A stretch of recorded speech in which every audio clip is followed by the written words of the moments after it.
నూతన సంవత్సర శుభాకాంక్షలతో హరీష్ అకాడమీ అందిస్తోంది అన్ని ఆన్లైన్ కోర్సులపై discount offers. Group 2, SI, constable, GPO, JLM and JL, DL full course ఏదైనా ₹499 మాత్రమే. Course validity 6 months. ఈ ఆఫర్ డిసెంబర్ 29 నుండి జనవరి 5 వరకు మాత్రమే. సులభంగా జాబ్ సాధించే విధంగా లెజెండరీ ఫ్యాకల్టీచే రూపొందించబడిన standard and updated online classes. 3 లక్షల మందికి పైగా పర్చేస్ చేసిన ఆన్లైన్ క్లాసెస్. మరెందుకు ఆలస్యం? వెంటనే హరీష్ అకాడమీ యాప్ను డౌన్లోడ్ చేసుకోండి, విజయం సాధించండి. Harish the best academy. Phone 8341116915.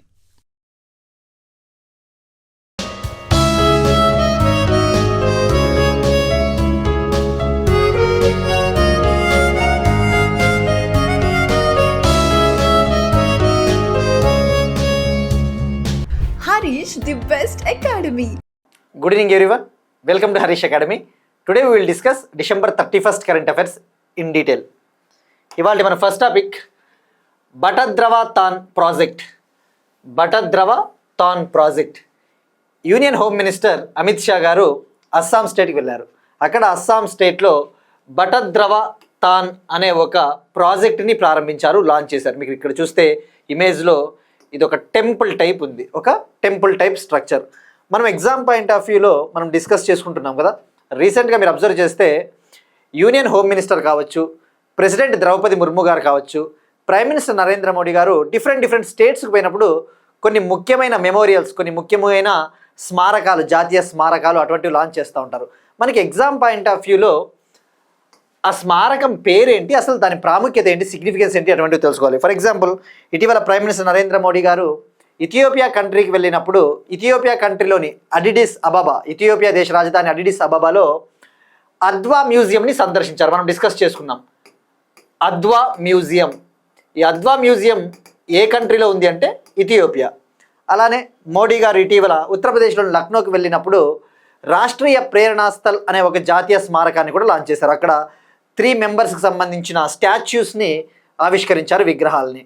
So మనకి ఎగ్జామ్ పాయింట్ ఆఫ్ వ్యూలో ఎప్పుడైనా ఇలా హోమ్ మినిస్టర్స్ కావచ్చు, మినిస్టర్స్ వెళ్ళినప్పుడు వాళ్ళు లాంచ్ చేసిన ప్రాజెక్ట్స్ ఏంటో తెలుసుకోవాలి, ఎంత ఖర్చుతో వీటిని ప్రారంభించారు, అటువంటి బేసిక్ డీటెయిల్స్ తెలుసుకోవాలి. ఫస్ట్ ఇక్కడ మనం తెలుసుకోవాల్సినది బటద్రవ తాన్ అనే ఒక ప్రాజెక్ట్ హోమ్ మినిస్టర్ లాంచ్ చేశారు. దీన్ని అస్సాంలోని నాగౌ డిస్టిక్లో లాంచ్ చేశారు. అసలు ఏంటిది ఇది? మనకి హిస్టరీలో చదువుతాం, మిడివల్ హిస్టరీలో భక్తి ఉద్యమం గురించి చదువుతాం. ఆ భక్తి ఉద్యమంలో భాగంగా వైష్ణవ సెయింట్, అస్సాంకి చెందిన ఒక వైష్ణవ సెయింట్ అంటే ఏంటి, భక్తి ఉద్యమకారుడు శ్రీమంత శంకరదేవుని గురించి చదువుతాం. శ్రీమంత శంకరదేవ అస్సాం స్టేట్లో వైష్ణవిజాన్ని బాగా పాపులర్ చేసిన, వ్యాప్తి చేసిన వ్యక్తి. సో మరి ఇప్పుడు ఆయన బర్త్ ప్లేస్ ఏదైతే ఉందో ఆ మహాపురుష శ్రీమంత శంకరదేవ్ గారి జన్మస్థలంలో దీన్ని లాంచ్ చేయడం జరిగింది. గుర్తుపెట్టుకోండి, బటద్రవ తాన్ పునరాభివృద్ధి ప్రాజెక్ట్. మరి దీన్ని 227 crore 227 కోట్లతో దీన్ని రీడెవలప్ చేయడం జరిగింది. ఇక దీన్ని అఫీషియల్గా ఏమని పిలుస్తారంటే మహాపురుష్ శ్రీమంత శంకరదేవ ఆవిర్భవ్ క్షేత్ర. మహాపురుష్ శ్రీమంత శంకరదేవ ఆవిర్భవ్ క్షేత్ర. ఆవిర్భవం అంటే ఏంటి, పుట్టుక. మనకి ఎగ్జామ్ పాయింట్ ఆఫ్ వ్యూ ఇటీవల అబ్జర్వ్ చేస్తే అస్సాం చాలా రీజన్స్తో వార్తల్లో ఉంది. మనం డిస్కస్ చేసుకున్నాం కదా. మోడీ గారు ఇటీవల అస్సాం క్యాపిటల్ గువాహతిలో లోకప్రియ గోపీనాథ్ బొర్దోలోయ్ ఇంటర్నేషనల్ ఎయిర్పోర్ట్ టర్మినల్ని లాంచ్ చేశారు, ఇనాగ్రేట్ చేశారు. ఏంటిది అది? లోకప్రియ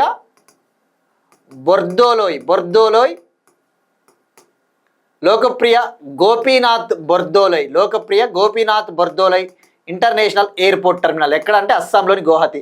మరి ఏంటిది ఇది? లోకప్రియ గోపీనాథ్ బొర్దోలోయ్ అనే ఆయన అస్సాం స్టేట్కి ఫస్ట్ చీఫ్ మినిస్టర్, అస్సాం రాష్ట్రానికి మొదటి ముఖ్యమంత్రిగా పనిచేసిన వ్యక్తి. ఆ ఎయిర్పోర్ట్ టర్మినల్ని లాంచ్ చేశారు. గుర్తుపెట్టుకోండి, కొన్నిసార్లు మనకి ఎగ్జామ్లలో ఎవరు ప్రారంభించారో కూడా అడగడానికి ఛాన్సెస్ ఉన్నాయి. సో బటద్రవ తాన్ అంటే హోమ్ మినిస్టర్ గారు లాంచ్ చేశారు. ఇక మరి ఇప్పుడు అస్సాంలో ఇటీవల ప్రారంభించిన ఈ లోకప్రియ గోపీనాథ్ బొర్దోలోయ్ ఇంటర్నేషనల్ ఎయిర్పోర్ట్ ప్రాముఖ్యత ఏంటి మనం డిస్కస్ చేసుకున్నాం కదా. ఇది bamboo based international airport terminal. ఈ బ్యాంబూ వెదురు ఏదైతే ఉందో ఆ వెదురు మిశ్రమాలు, బ్యాంబూ కాంపోజిట్ మెటీరియల్స్ను ఉపయోగించి డెవలప్ చేసిన తయారు చేసిన ఎయిర్పోర్ట్ టెర్మినల్. సో మనం నిన్ననే తెలుసుకున్నాం, ఏదైనా ఒక రాష్ట్రానికి పోయినప్పుడు ఆ రాష్ట్రంలో ఉన్న ఎయిర్పోర్ట్ పేరేంటి. నిన్న ద్రౌపది ముర్ము గారు రాంచీకి వెళ్ళినప్పుడు మనం ఆ ఎయిర్పోర్ట్ గురించి తెలుసుకున్నాం. బీర్సా ముండా ఇంటర్నేషనల్ ఎయిర్పోర్ట్ అంటే జార్ఖండ్, అట్లా మనకి ఐడియా ఉండాలి. ఇక అస్సాం చీఫ్ మినిస్టర్ విషయానికి వస్తే హిమంత బిశ్వ శర్మ.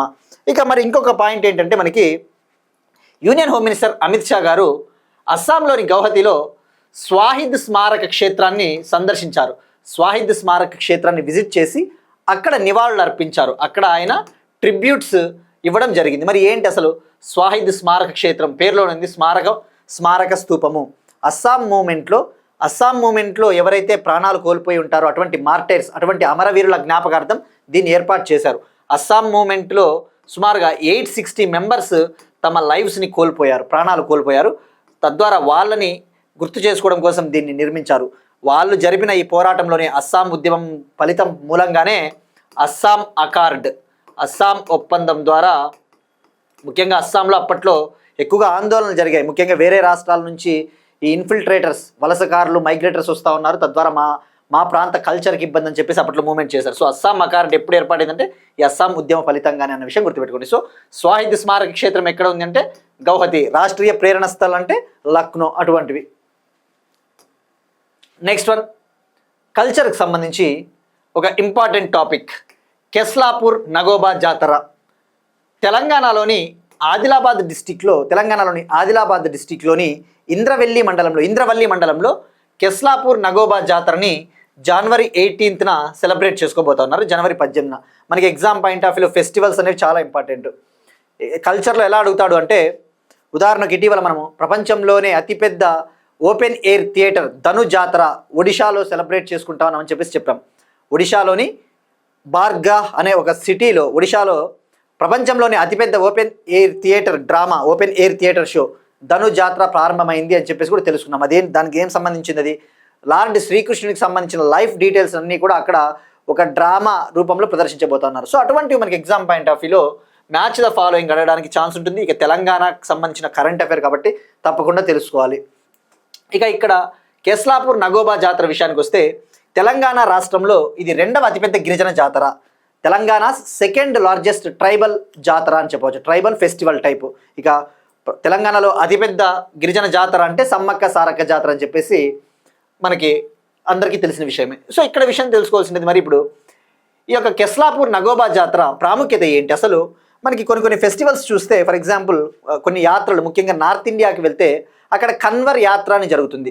ఒక హిందూ ఫెస్టివల్ టైప్ కన్వర్ యాత్ర అని చెప్పేసి, ముఖ్యంగా హిందువులు ఈ గంగా నది పరివాహక ప్రాంతంలో కావడిలు మోసుకొని వాళ్ళు గంగా జలాన్ని సేకరించి గంగా వాటర్ని తీసుకొని లార్డ్ శివాకి అభిషేకం జరుపుతూ ఉంటారు. సో అలానే ఈ కెస్లాబ్ నగోబా జాతరలో తెలంగాణకు చెందిన మెష్రం కమ్యూనిటీ ప్రజలు, మెష్రం వంశీయులు ఏం చేస్తారు అంటే, ఆ ప్రజలు వీళ్ళు పాదయాత్ర చేసి గోదావరి జలాలను సేకరిస్తారు. గోదావరి వాటర్స్ని కలెక్ట్ చేసుకొని ఆ ఫెస్టివల్కి ఉపయోగిస్తారనమాట. సో ఇక్కడ గుర్తుపెట్టుకోవాల్సింది జనవరి 18న జరుగుతుంది. ఇక తెలంగాణ గవర్నమెంట్ ఈ ఫెస్టివల్కి స్టేట్ ఫెస్టివల్ హోదా కూడా ఇచ్చింది, రాష్ట్ర పండుగ హోదా కూడా ఇచ్చింది. ఆ విషయం గుర్తుపెట్టుకోండి. నెక్స్ట్ వన్, అగైన్ తెలంగాణకు సంబంధించిన ఒక important topic, Telangana police annual report 2025. Telangana government తెలంగాణలో క్రైమ్స్ ఏ స్థాయిలో ఉన్నాయి, 2025లో క్రైమ్స్ నేరాలు అనేవి ఇంక్రీజ్ అయ్యాయా డిక్రీజ్ అయ్యాయా అని చెప్పేసి ఒక రిపోర్ట్ విడుదల చేసింది. తెలంగాణలో నేరాలు అనేవి పెరిగాయా తగ్గాయా అని చెప్పేసి ఒక రిపోర్ట్ విడుదల చేయడం జరిగింది. తెలంగాణ డీజీపీ బి శివధర్ రెడ్డి గారు రిలీజ్ చేశారు. ఇక్కడ ఆస్పిరెంట్స్కి ఒక చిన్న గమనిక అండి, కొంతమంది కామెంట్ సెక్షన్లలో తెలంగాణ కరెంట్ అఫైర్స్ మీరు చెప్తలేరు సార్ అని చెప్పేసి కామెంట్ చేశారు. కానీ యాక్చువల్లీ ఏంటంటే ఇక్కడ అటువంటి ఫీలింగ్ ఏం ఉండదండి. ఎందుకంటే జనరల్గా మీరు అబ్జర్వ్ చేస్తే, మీరు ప్రీవియస్ క్లాసెస్ అబ్జర్వ్ చేస్తే మనం తెలంగాణ రైజింగ్ సమ్మిట్ కావచ్చు, ఇవన్నీ కూడా డీటెయిల్గా తెలుసుకున్నాం. ఫర్ ఎగ్జాంపుల్ నిన్న ఆంధ్రప్రదేశ్కి సంబంధించి మనం ఒక టాపిక్ డిస్కస్ చేసుకున్నాం. ఆంధ్రప్రదేశ్లోని తిరుపతి డిస్టిక్లో దుగరాజపట్నం షిప్ బిల్డింగ్ క్లస్టర్ని నిర్మించబోతా ఉన్నారు అని చెప్పేసి, అది మీరు ఆంధ్రప్రదేశ్ కరెంట్ అఫైర్గా భావిస్తే అది ఆంధ్రప్రదేశ్ కరెంట్ అఫైర్ అవుతుంది. లేదు ఇది జాతీయ స్థాయిలో పోటీ పరీక్షలకు ఉపయోగపడే కరెంట్ అఫైర్ అని భావిస్తే అది అలా కూడా తీసుకోవచ్చు. ఎలా అంటే మనం ఏమని డిస్కస్ చేసుకున్నాం, తిరుపతిలోని దుగరాజపట్నంలో ఒక షిప్ బిల్డింగ్ క్లస్టర్ని ఏర్పాటు చేయడం కోసం గవర్నమెంట్ ఆఫ్ ఆంధ్రప్రదేశ్ పోర్ట్స్ మంత్రిత్వ శాఖ కింద ఉండే ministry of ports waterways shipping మంత్రిత్వ శాఖ కింద ఉండే విశాఖ పోర్ట్ అథారిటీతో ఒప్పందం కుదుర్చుకునింది. మరి అది ఆంధ్రప్రదేశ్ కరెంట్ అఫైర్తో పాటు నేషనల్ కరెంట్ అఫైర్ కూడా అవుతుంది. ఎందుకు? ఇటీవల గుజరాత్లో జరిగిన నేషనల్ మ్యారిటైమ్ ఈవెంట్లో ఆ ఒప్పందం కుదుర్చుకున్నారు. ఇండియా ఒక టార్గెట్ పెట్టుకునింది, 2047 కల్లా టాప్ 5 షిప్ బిల్డింగ్ క్లస్టర్స్ నేషన్స్లో ఉండాలి, 2047 కల్లా టాప్ 5 నౌకా నిర్మాణ దేశాల్లో టాప్ 5లో ఉండాలని చెప్పి టార్గెట్ పెట్టుకున్నారు. మరి అటువంటి ఒప్పందాలు కుదురుతూ ఉంటాయి. సో కరెంట్ అఫైర్స్ ఎవరైతే కంటిన్యూస్గా ఫాలో అవుతూ ఉంటారో వాళ్ళకి తప్పకుండా తెలంగాణ కరెంట్ అఫైర్స్ అనేవి ఎన్ని కవర్ చేసామో అర్థమవుతుందండి. మీరు అలా ఏమనుకోవద్దండి. డెఫినెట్లీ డైలీ చూడండి కరెంట్ అఫైర్స్. ఇంపార్టెంట్ ఇష్యూస్ ఉన్నప్పుడు తప్పకుండా కవర్ చేయడం జరుగుతుంది. సో ఇక తెలంగాణ పోలీస్ యాన్యువల్ రిపోర్ట్ విషయానికి వస్తే, తెలంగాణ పోలీస్ యాన్యువల్ రిపోర్టు విడుదల చేయడం జరిగింది. మరి ఏమని చెప్తా ఉంది రిపోర్టు? ఓవరాల్గా తెలంగాణలో 2024తో పోల్చుకుంటే 2025లో క్రైమ్ కేసెస్ అనేవి డిక్లైన్ అయ్యాయి, నేరాల కేసులు అనేవి తగ్గుముఖం పట్టాయి. మరి మనకి ఎగ్జామ్ పాయింట్ ఆఫ్ వ్యూ ఎప్పుడైనా కొద్దిగా స్టాట్స్ అనేది లిటిల్ బిట్ స్టాట్స్ గుర్తుపెట్టుకుంటే సరిపోతుంది. ప్రతి పాయింట్ ప్రతి స్టాట్ గుర్తుపెట్టుకోవాల్సిన అవసరం లేదు. హైలైట్స్ చూసుకుంటే 2025లో ఓవరాల్ క్రైమ్స్ తెలంగాణలో 2.33% డిక్లైన్ అయ్యాయి. 2025లో నేరాలు అనేవి 2.33% తగ్గినాయి. ఇక అలానే ముఖ్యంగా మరి టోటల్ కేసెస్ ఎన్ని ఉన్నాయో కూడా ఒకసారి చూసుకోవాలి.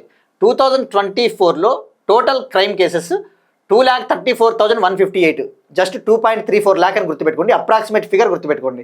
ఇక 2025లో 2.28 lakh కేసెస్ తగ్గుముఖం పట్టాయి, ఆ విషయం గుర్తుపెట్టుకోండి. ఇక ఉమెన్ టార్గెటెడ్ క్రైమ్స్ అయితే పెరిగాయి, మహిళలపైన జరుగుతా ఉన్న నేరాలు మాత్రం 2025లో పెరిగాయి 2024తో పోల్చుకుంటే, ఆ విషయం గుర్తుపెట్టుకోండి. 2024తో పోల్చుకుంటే 2025లో మహిళలపై నేరాలు 3.16% ఇంక్రీజ్ అయ్యాయి, పెరిగాయి, ఆ విషయం గుర్తుపెట్టుకోండి. ఇక మహిళలపై జరిగిన నేరాలు 2024లో 19,922 ఉంటే 2025లో 20,551 కేసెస్. ఇక క్రైమ్ రేట్ అగెనెస్ట్ ఉమెన్, మహిళలపైన జరుగుతూ ఉన్న నేరాలు రేటు ఎలా ఉంది అంటే 1 lakh పాపులేషన్కి 94.33 క్రైమ్స్ జరుగుతున్నాయి. 1,00,000 జనాభాకి 94.33 నేరాలు మహిళలకి వ్యతిరేకంగా జరుగుతూ ఉన్నాయి, ఆ విషయం గుర్తుపెట్టుకోండి. ఇక లెఫ్ట్ వింగ్ ఎక్స్ట్రీమిజం కేసెస్ తీసుకుంటే, లెఫ్ట్ వింగ్ ఎక్స్ట్రీమిజం అంటే ఏంటి? నక్సలిజం. ఇప్పుడు ఆపరేషన్ కగార్ చేపట్టింది కదా భారత ప్రభుత్వం. అప్పట్లో ఆపరేషన్ కగార్ ఎందుకు చేపట్టారు? ఆ కర్రెగుట్టల ప్రాంతంలో బ్లాక్ హిల్స్ ఫారెస్ట్ ఏరియాలో నక్సలైట్లను ఏరివేయడానికి ఆపరేషన్ కగార్ని లాంచ్ చేసింది భారత ప్రభుత్వం గతంలో. మరి ఇప్పుడు ఆ లెఫ్ట్ వింగ్ ఎక్స్ట్రీమిజం తీసుకుంటే ఇండియాలో తెలంగాణలో 2005తో పోల్చుకుంటే 2025లో ఈ యొక్క నక్సలిజం కేసెస్ తగ్గాయి. 2005లో 1499 నక్సలిజం కేసెస్ నమోదైతే 2025లో 504 నక్సలిజం ఇన్సిడెంట్స్ నమోదయ్యాయి, ఆ విషయం గుర్తుపెట్టుకోండి. సో ఇది మనకి మెయిన్ హైలైట్స్, ఆ విషయం గుర్తుపెట్టుకోండి. ఇక మైన్యూట్గా కావాలి అంటే మర్డర్స్ తగ్గినాయి, రేప్ కేసెస్ తగ్గాయి, డెకాయిటీలు దోపిడీలు తగ్గాయి, కిడ్నాప్స్ తగ్గాయి. సో ఓవరాల్గా క్రైమ్స్ తగ్గాయి అన్న విషయం గుర్తుపెట్టుకోండి. ఈ నెంబర్స్ అయితే డెఫినెట్లీ గుర్తుపెట్టుకోండి అప్రాక్సిమేట్గా. నెక్స్ట్ వన్, ఎకానమీకి సంబంధించి జపాన్ను అధిగమించి ప్రపంచంలో 4వ అతిపెద్ద ఆర్థిక వ్యవస్థగా అవతరించిన భారతదేశం. ఇది ఆల్రెడీ గతంలోనే భారత ప్రభుత్వం చెప్పింది, మళ్ళీ ఇప్పుడు యూనియన్ గవర్నమెంట్ మరొకసారి అనౌన్స్మెంట్ చేసింది, ప్రకటన చేసింది. జపాన్ని ఓవర్కమ్ చేసి ఇండియా ఇప్పుడు వరల్డ్లోనే 4th లార్జెస్ట్ ఎకానమీగా అవతరించింది అని చెప్పేసి ప్రభుత్వం చెప్పింది. సో మనకి ఎగ్జామ్ పాయింట్ ఆఫ్ వ్యూలో మీరు ఇటీవల అబ్జర్వ్ చేస్తే ఎకానమీకి సంబంధించి మనం చాలా ఇష్యూస్ డిస్కస్ చేసుకున్నాం. ముఖ్యంగా గ్రోత్ రేట్కి సంబంధించి 2025-26 ఫినాన్షియల్ ఇయర్లో ఫస్ట్ క్వార్టర్లో ఏప్రిల్ నుంచి జూన్ మొదటి త్రైమాసికంలో భారతదేశ రియల్ జీడిపి గ్రోత్ రేటు 7.8% సాధించాం. క్వార్టర్ 2లో రెండవ త్రైమాసికం జూలై నుంచి సెప్టెంబర్లో 8.2% గ్రోత్ రేట్ సాధించామని చెప్పేసి తెలుసుకున్నాము. ఇక అలానే మనకి రేటింగ్ ఏజెన్సీస్ కూడా భారతదేశ జీడిపి వృద్ధి రేటు కూడా పెంచుతూ ఉన్నాయి. సో ఇప్పుడు 4th లార్జెస్ట్ ఎకానమీ జపాన్ని అధిగమించాము. మరి టాప్ 3లో ఏమున్నాయో తెలుసుకోవాలి. ఫస్ట్ ప్లేస్లో యుఎస్ఏ ఉంది. యుఎస్ఏ యొక్క economy value nearly 30.5 trillion. Second ప్లేస్లో చైనా 19.23 ట్రిలియన్. థర్డ్ ప్లేస్లో Germany 4.74 trillion dollars. India 4th place 4.18 trillion dollars. 5th ప్లేస్లో జపాన్ ఉంది. జపాన్కి మనకి పెద్ద డిఫరెన్స్ ఏం లేదు. ఇండియా 4.187 ట్రిలియన్ డాలర్స్ అయితే జపాన్ 4.186 ట్రిలియన్ డాలర్స్. ఇది ఐఎంఎఫ్ ఇచ్చిన వరల్డ్ ఎకనామిక్ అవుట్లుక్ రిపోర్ట్ ప్రకారం. According to IMF international monetary fund అంతర్జాతీయ ద్రవ్యనిధి సంస్థ విడుదల చేసిన వరల్డ్ ఎకనామిక్ అవుట్లుక్ రిపోర్ట్ ప్రకారము ఈ డేటా. సో మరి ఇండియా మీరు అబ్జర్వ్ చేస్తే already fastest growing major economy. భారతదేశం ప్రస్తుతం అతివేగంగా అభివృద్ధి చెందుతూ ఉన్న ప్రధాన ఆర్థిక వ్యవస్థ, ఫాస్టెస్ట్ గ్రోయింగ్ మేజర్ ఎకానమీ. మరి దీనికి ప్రధాన కారణాలు ఏంటి మీరు అబ్జర్వ్ చేస్తే గ్రోయింగ్ డిమాండ్, డొమెస్టిక్గా డిమాండ్ పెరుగుతూ ఉంది, దేశీయంగా డిమాండ్ పెరుగుతూ ఉంది. ముఖ్యంగా జిఎస్టీ రీఫార్మ్స్, జిఎస్టీ సంస్కరణలు వచ్చిన తర్వాత, జిఎస్టీ సంస్కరణలు కావచ్చు, రీటైల్ ఇన్ఫ్లేషన్ తీసుకుంటే ఈ రీటైల్ ద్రవ్యోల్బణం మనం డిస్కస్ చేసుకున్నాం కదా, కన్జ్యూమర్ ప్రైస్ ఇండెక్స్. రీటైల్ ఇన్ఫ్లేషన్ని ఎలా కొలుస్తారు అంటే కన్జ్యూమర్ ప్రైస్ ఇండెక్స్, వినియోగదారుల ధరల సూచి. ఈ retail price index according to Iqra, ఇటీవల రేటింగ్ ఏజెన్సీ ఇక్రా ఏమని చెప్పింది, ఈ ఫినాన్షియల్ ఇయర్లో రీటైల్ ఇన్ఫ్లేషన్ అనేది 2% ఉంటుందని చెప్పింది. అంటే ఈ యొక్క కన్జ్యూమర్ ప్రైస్ ఇండెక్స్ తగ్గుతూ ఉంది. సో మనకి ఇవన్నీ కూడా పాజిటివ్ సైన్స్. జిఎస్టీ రీఫార్మ్స్ వల్ల కూడా మనకి డిమాండ్ పెరుగుతూ ఉంది. సో ఈ విధంగా ఆర్థిక వ్యవస్థ డెవలప్ అవుతూ ఉంది అని చెప్పేసి చెప్తా ఉంది government of India. Next one, again ఎకానమీకి సంబంధించి ఆర్బీఐ ఒక ఇంపార్టెంట్ రిపోర్ట్ని రిలీజ్ చేసింది. ఇండియాలో బ్యాంకింగ్ సెక్టార్కి సంబంధించి ఏ విధంగా ప్రగతి ఉంది, బ్యాంకింగ్ సెక్టార్ యొక్క ప్రగతి ఏ విధంగా ఉంది, బ్యాంకింగ్ సెక్టార్ గణనీయమైన ప్రగతి సాధించిందా లేదా అని చెప్పేసి ఒక రిపోర్ట్ విడుదల చేసింది. ఇండియాలో బ్యాంకింగ్ సెక్టార్ ప్రోగ్రెస్ ఎలా ఉంది, ట్రెండ్స్ ఎలా ఉన్నాయని చెప్పేసి రిపోర్ట్. ఆ రిపోర్ట్ పేరు trend and progress of banking in India 2024-25 report. ఇక్కడ మీకు చాలామందికి కొంతమంది ఇంకా డౌట్స్ ఎక్స్ప్రెస్ చేస్తూ ఉన్నారండి. ఇటువంటి డీప్గా వెళ్ళాల్సిన అవసరం ఉంటుందా, మనం చదివేటప్పుడు కొన్నిసార్లు డెప్త్గా చదవాల్సిన అవసరం ఉంటుందా, గుర్తు పెట్టుకోలేకపోతున్నాం అంటున్నారు. కానీ డెఫినెట్లీ గుర్తుపెట్టుకోవాల్సిందే, ఎందుకంటే మనకి వేరే దారి లేదు. మీరు అబ్జర్వ్ చేస్తే తెలంగాణ పోలీస్ ఎస్ఐ 2018లో మెయిన్స్లో క్వశ్చన్ ఎలా అడిగాడు అంటే జనరల్గా మనకి అనలిటికల్గా అడుగుతారు క్వశ్చన్స్. ఉదాహరణకు మానిటరీ పాలసీ కమిటీ ఉంది, మానిటరీ పాలసీ కమిటీ మీటింగ్స్కి సంబంధించి అడుగుతారు, మానిటరీ పాలసీ కమిటీలో ఎంతమంది మెంబర్స్ ఉంటారో అటువంటివి అడుగుతారు. కానీ తెలంగాణ ఎస్ఐ ఎగ్జామ్లో 2018లో మెయిన్స్లో ఏమని అడిగాడంటే రిజర్వ్ బ్యాంక్ యొక్క ద్రవ్య విధాన కమిటీ మానిటరీ పాలసీ కమిటీ సమావేశం మీటింగ్ June 4 నుంచి 6 వరకు 2018లో జరిగింది. ఆ మీటింగ్లో తీసుకున్న ఇంపార్టెంట్ డెసిషన్స్ ఏంటి, ఆ మీటింగ్లో తీసుకున్న ముఖ్యమైన నిర్ణయాలు ఏంటని చెప్పేసి రెపో రేటు ఎంత పెంచాడు, రివర్స్ రెపో రేటు ఎంత పెంచాడు, బ్యాంక్ రేటుకి ఎంత ఫిక్స్ చేశారని అడిగాడు. అసలు ఎంత టఫ్ ఇది, ఇలాంటివి ఫ్యాక్ట్స్. ఎందుకంటే మానిటరీ పాలసీ కమిటీ అనేది జనరల్గా అనలిటికల్గా ఎవరైనా గుర్తుపెట్టుకుంటారు. మానిటరీ పాలసీ కమిటీలో 6 మెంబర్స్ ఉంటారు. దీనికి చైర్మన్గా ఆర్బీఐ గవర్నర్ ఉంటారు. మానిటరీ పాలసీ కమిటీ ఇయర్కి 4 టైమ్స్ మీట్ అవుతుంది, అట్లీస్ట్ 4 టైమ్స్, సంవత్సరానికి 4 సార్లు మీట్ అవ్వాలి. అటువంటి బేసిక్ అనలిటికల్ ఇన్ఫర్మేషన్ అలాంటివి గుర్తుపెట్టుకోవడం అనేది కంపేర్ టు కొద్దిగా ఈజీ అని చెప్పవచ్చు. కానీ ఇట్లా ఫ్యాక్ట్స్ అడిగితే మనం ఏం చేస్తాం, ఏం చేయలేం, తప్పకుండా గుర్తుపెట్టుకోవాల్సిందేదే. సో అందుకే ఇలాంటి రిపోర్ట్లు వచ్చినప్పుడు మీరు డేటా పైన ఫోకస్ చేయండి. మెయిన్ డేటా, అనలిటికల్తో పాటు డేటా పైన ఫోకస్ చేయాలి. సో మరి ఇప్పుడు ఏం చెప్తా ఉంది బ్యాంకింగ్ ఇన్ ఇండియా 2024-25 రిపోర్ట్ అనేది, ఇది annual report. RBI every year release చేస్తుంది. ఆర్బీఐ గవర్నర్ గుర్తుపెట్టుకోండి సంజయ్ మల్హోత్రా ఉన్నారు. ఆర్బీఐ యాక్ట్ 1934, ఆర్బీఐ చట్టము 1934. మరి ఏం చెప్తా ఉంది, ఈ 2024-25 ఫినాన్షియల్ ఇయర్లో ఇండియా బ్యాంకింగ్ సెక్టార్ అనేది చాలా బాగుంది. 2024-25 ఆర్థిక సంవత్సరంలో ఇండియా బ్యాంకింగ్ సెక్టార్ అనేది చాలా స్ట్రాంగ్గా ఉంది. ఎటువంటి షాక్స్ వచ్చినా, ఎటువంటి విపత్కర పరిస్థితులైనా తట్టుకొని నిలబడిందని చెప్పేసి చెప్పింది రిపోర్టు. దానికి కారణము స్ట్రాంగ్ బ్యాలెన్స్ షీట్స్ ఉన్నాయి, ప్రాఫిటబిలిటీ కూడా చాలా బాగుంది, లాభాలలో ఉన్నాయి అని చెప్పేసి. దానికి మెయిన్ రీజన్ ఏంటి అంటే నాన్ పర్ఫార్మింగ్ అసెట్స్ తగ్గినాయి. నాన్ పర్ఫార్మింగ్ అసెట్స్ అనేవి డిక్లైన్ అయ్యాయి. నాన్ పర్ఫార్మింగ్ అసెట్స్ అంటే ఏంటి, మొండి బకాయిలు, తెలుగులో చెప్పాలంటే మొండి బకాయిలు. మరి మొండి బకాయిలు అంటే ఏంటి, ఇప్పుడు ఫర్ ఎగ్జాంపుల్ ఒక ఆర్బీఐ నుంచి ఒక బ్యాంకు నుంచి లోన్ తీసుకుందాం అనుకుందాం. ఆ లోన్ తీసుకున్న తర్వాత ఆ లోన్కి సంబంధించి ఆ లోన్ మనం తీసుకున్న తర్వాత మనం ఇంట్రెస్ట్ పే చేయాల్సి ఉంటుంది, వడ్డీ. ఆ వడ్డీని కావచ్చు, లేదంటే ఆ ప్రిన్సిపల్ అమౌంట్, అసలు మొత్తాన్ని కనుక మనము ఆ బ్యాంకులకి సకాలంలో చెల్లించకపోతే, 90 రోజులు దాటినా చెల్లించకపోతే దాన్ని మొండి బకాయిలు అంటారు. ఒక బ్యాంకు నుంచి లోన్ తీసుకున్న తర్వాత ఆ లోన్కి సంబంధించిన ఇంట్రెస్ట్ కావచ్చు, లేదా ప్రిన్సిపల్ అమౌంట్ని 90 డేస్ కంటే కూడా ఇంకా ఎక్కువ దాటినా కూడా చెల్లించకపోతే దాన్ని నాన్ పర్ఫార్మింగ్ అసెట్స్ అంటారు అన్న విషయం గుర్తుపెట్టుకోండి. రైట్, మరి ఇదేం చెప్తా ఉంది రిపోర్టు? సో 2024-25లో బ్యాంకింగ్ సెక్టారు మంచిగా ఉంది అన్న విషయం గుర్తుపెట్టుకోండి. వాడి స్టేట్మెంట్లలో మంచిగా లేదు అనొచ్చు. ఇక అసెట్ క్వాలిటీ కూడా ఇంప్రూవ్ అయింది, ఆస్తుల యొక్క నాణ్యత పెరిగింది, బాగా అభివృద్ధి అయింది అన్న విషయం గుర్తుపెట్టుకోండి. ఇక ముఖ్యంగా షెడ్యూల్డ్ కమర్షియల్ బ్యాంక్స్ ఏవైతే ఉంటాయో ఆ షెడ్యూల్డ్ కమర్షియల్ బ్యాంక్స్ యొక్క డిపాజిట్లు కావచ్చు, క్రెడిట్ అనేది పెరిగింది, గ్రో అయింది, డబుల్ డిజిట్స్కి చేరుకునింది అని చెప్పాడు.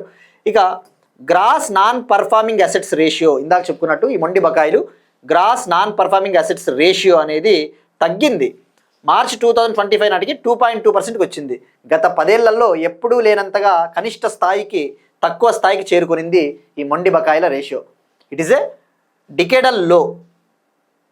ఇక అలానే సెప్టెంబర్ 2025 నాటికి ఇంకా తగ్గింది, 2.1% తగ్గింది ఈ గ్రాస్ ఎన్పిఏ రేషియో. ఈ డేటా గుర్తుపెట్టుకోండి, చాలా మీకు సరిపోతుంది ఈ డేటా. సో ఇది మనకి ఇంకా ఏమని చెప్తా ఉంది, ఫైనాన్షియల్ ఇంక్లూజన్ ఇండెక్స్లో ఇండియా చాలా ఇంప్రూవ్ అయింది. గుర్తుపెట్టుకోండి, ఇక్కడ నేను అగైన్ అండ్ అగైన్ చెప్తున్నానండి, మీరు ఇన్ఫర్మేషన్ని ఇక్కడ ఈ స్లైడ్లో చాలా ఇన్ఫర్మేషన్ ఉంది కదా, ఇంత మ్యాటరు గుర్తుపెట్టుకోవాలన్నది ఆలోచించొద్దండి. నేను కీ టర్మ్స్ మాత్రమే తీసుకుంటున్నా.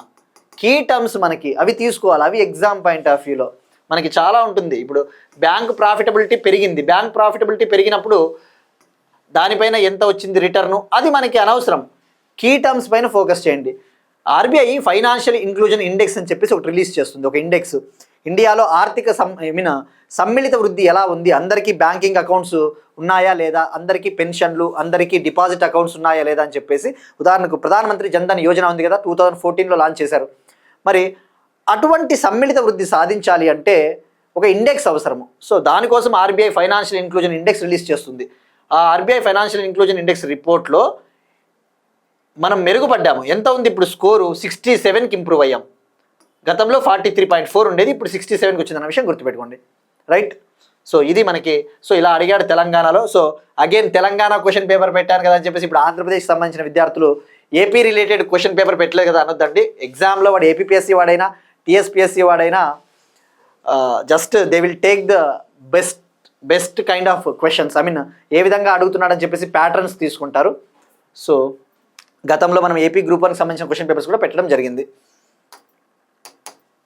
Next one, Himachal Pradesh green to gold అనే ఒక ఇనిషియేటివ్ లాంచ్ చేసింది. ఎకానమీకి సంబంధించి, అగైన్ బయో ఎకానమీకి సంబంధించి Himachal Pradesh green to gold అనే ఒక ప్రోగ్రామ్ని లాంచ్ చేసింది. ఇక్కడ గ్రీన్ నుంచి గోల్డ్ అంటే ఏంటి? మనకి ఇండియాలో బయో ఎకానమీ పొటెన్షియల్ చాలా ఉంది. ముఖ్యంగా ఈ యొక్క బయలాజికల్ రిసోర్సెస్ తీసుకుంటే మొక్కలు, ప్లాంట్లు, చెట్లు, ముఖ్యంగా అడవుల్లో లభించే కొన్ని రకాల ప్లాంట్స్, అటువంటి ప్లాంట్స్ని కనుక అటువంటి ప్లాంట్స్ని ఉపయోగించి మనము ఎకానమీని డెవలప్ చేసుకోవచ్చు. అంటే ప్లాంట్స్ని డిఫరెంట్ సెక్టార్స్లో యూజ్ చేస్తారు. టెక్స్టైల్స్ రంగంలో కావచ్చు, ముఖ్యంగా ఈ బయోఫ్యూయల్స్, ఈ బయో ఇంధనాలను డెవలప్ చేయాలి, బయో ఇంధనాలని తయారు చేయాలన్నా మనకి ఈ బయలాజికల్ రిసోర్సెస్, బయో వనరులే అవసరం అవుతాయి. ఉదాహరణకు బయోఫ్యూయల్స్ అంటే ఎట్లా డెవలప్ చేస్తారు? చెక్కలు, దుంగలు, వుడ్, ఇటువంటి వాటి నుంచి తయారు చేస్తారు కదా, దాన్నే బయో ఎకానమీ అంటారు. మరి ఇప్పుడు హిమాచల్ ప్రదేశ్ 2027 కల్లా ఈ బయో ఎకానమీలో రెసిలియంట్ అవ్వాలి. ఈ 2027 కల్లా బయో ఎకానమీ రంగంలో స్థిరత్వాన్ని, అభివృద్ధిని సాధించాలి అని చెప్పేసి ఆ ఉద్దేశంతో గ్రీన్ టు గోల్డ్ ఇనిషియేటివ్ అనే ఒక ప్రోగ్రామ్ని లాంచ్ చేసింది. ఇక్కడ గుర్తుపెట్టుకోండి, హిమాచల్ ప్రదేశ్ ఎప్పటికల్లా 2027 కల్లా బయో ఎకానమీలో లీడర్ అవ్వాలనుకుంటా ఉంది. మరి ఇక్కడ దీంట్లో భాగంగా ఏం చేయబోతా ఉన్నారు? జనరల్గా కొన్ని రకాల మొక్కలు అడవుల్లో పండుతూ ఉంటాయి. ముఖ్యంగా డ్రగ్స్కి సంబంధించి కెనబీస్ అంటారు కదా, కెనబీస్, గంజాయి అటువంటి ఉంటాయి కదా, ఆ టైపే కెనబీస్ ప్లాంట్స్ అంటారు కదా. ఒక రకమైన కెనబీస్ ప్లాంట్ ఇది. ఇక్కడ వీళ్ళు ఏం చేయబోతున్నారంటే గ్రీన్ టు గోల్డ్ ప్రాజెక్ట్లో భాగంగా హిమాచల్ ప్రదేశ్ హెంప్ అనే ఒక మొక్కల కల్టివేషన్ని చేపట్టబోతోంది. హెంప్ అనే ఒక సాగుని చేపట్టబోతోంది. ఇక్కడ హెంప్ అంటే ఇది కెనబీస్ సతీవా ప్లాంట్కి సంబంధించిన ఒక వెరైటీ.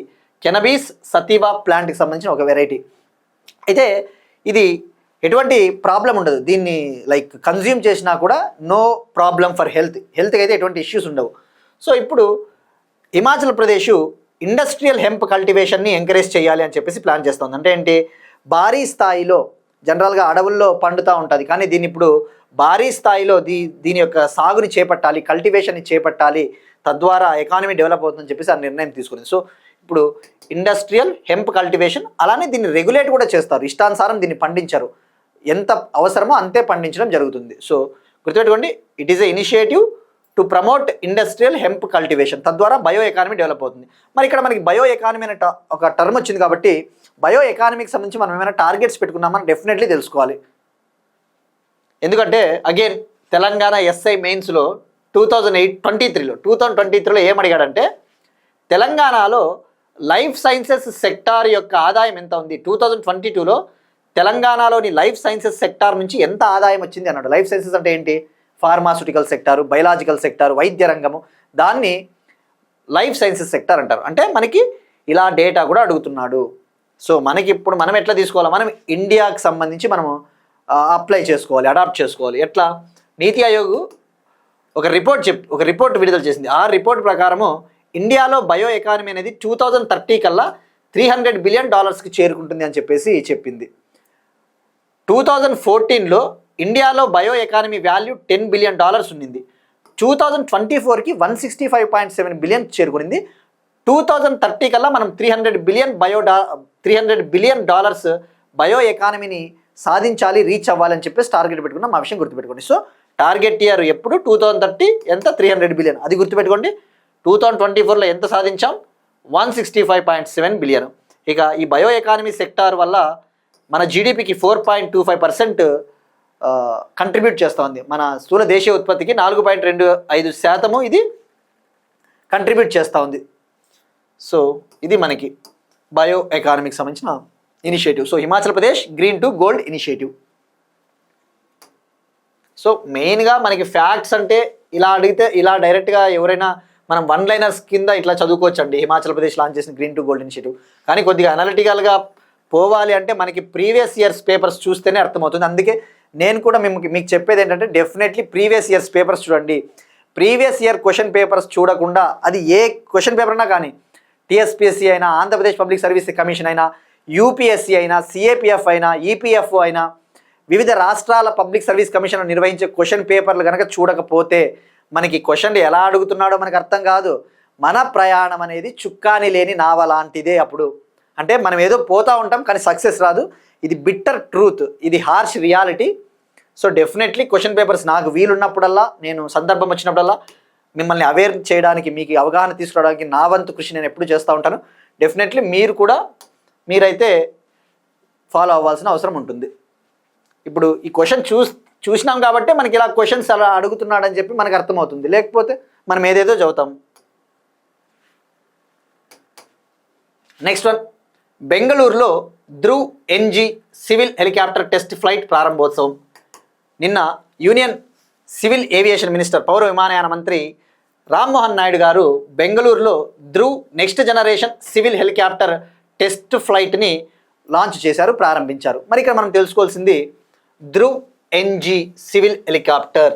మనకి హెలికాప్టర్స్ గురించి డిఫెన్స్ సెక్టార్లో అగైన్ 2018లో తెలంగాణ ఎస్ఐలో AH-64E అనే ఒక హెలికాప్టర్ గురించి 4 స్టేట్మెంట్లు ఇచ్చిన క్వశ్చన్ ఒకటి అడిగాడు. జనరల్గా ఒక మిస్సైల్ అంటే ఏదో పృథ్వీనో, ఆకాశ్ మిస్సైలో అటువంటి వాటిపైన స్టేట్మెంట్స్ ఇచ్చాడు అంటే ఒక అర్థం ఉంది. AH-64E అనే హెలికాప్టర్ పైన 4 స్టేట్మెంట్లు ఇచ్చాడు ఎస్ఐ మెయిన్స్లో. ఆ 4 స్టేట్మెంట్లు ఇచ్చి కింది వాటిలో ఏవి నిజమని చెప్పేసి ఏబిసిడి అన్నీ కరెక్ట్ అలా అడిగాడు. సో డెఫినెట్లీ ఇలాంటివి వచ్చినప్పుడు ప్రతిదీ మనం నీట్గా చదువుకోవాల్సిండేది. ఇక ఇప్పుడు మనం చూస్తే బెంగళూరులో Dhruv next generation civil helicopter. First Dhruv next generation civil helicopter అంటే ఏంటో తెలుసుకోవాలి, తర్వాత మనం దీని గురించి తెలుసుకుందాం. ధ్రువ్ నెక్స్ట్ జనరేషన్ హెలికాప్టర్ అనేది ఒక అడ్వాన్స్డ్ లైట్ హెలికాప్టర్. దీన్ని డెవలప్ చేసింది ఏది, దీన్ని తయారు చేస్తూ ఉన్నది బెంగళూరులో ఉన్న హిందుస్థాన్ ఏరోనాటిక్స్ లిమిటెడ్ ప్రభుత్వ రంగ సంస్థ, Indian public sector defence and aerospace company, భారత ప్రభుత్వ ఏరోస్పేస్ సంస్థ హిందుస్థాన్ ఏరోనాటిక్స్ లిమిటెడ్ సంస్థ వీటిని తయారు చేస్తూ ఉంది, డెవలప్ చేస్తూ ఉంది. మరి ఇప్పుడు ధ్రువ్ ఎన్జీకి సంబంధించి సివిల్ ఆపరేషన్స్ కోసము, పౌర అవసరాల కోసం కూడా హెలికాప్టర్ టెస్ట్ ఫ్లైట్ని ప్రారంభించారు. సో ఇక్కడ మనం తెలుసుకోవాల్సింది ఫస్ట్ కొద్ది బ్యాక్గ్రౌండ్ తెలుసుకోవాలి. ఇటీవల మీరు అబ్జర్వ్ చేస్తే ఇటువంటి హెలికాప్టర్స్ కావచ్చు, ఫైటర్ జెట్స్ ఎక్కువగా కూలిపోతూ ఉన్నాయి. ఇటీవల దుబాయ్లో జరిగిన దుబాయ్ ఎయిర్ షోలో ఎల్సిఏ తేజాస్ యుద్ధ విమానం కూలిపోయి పైలట్ మరణించారు దురదృష్టవశాత్తు. మరి ఎల్సిఏ తేజాస్ యుద్ధ విమానాన్ని ఎవరు డెవలప్ చేశారు? Light combat aircraft, again Hindustan aeronautics లిమిటెడే కదా.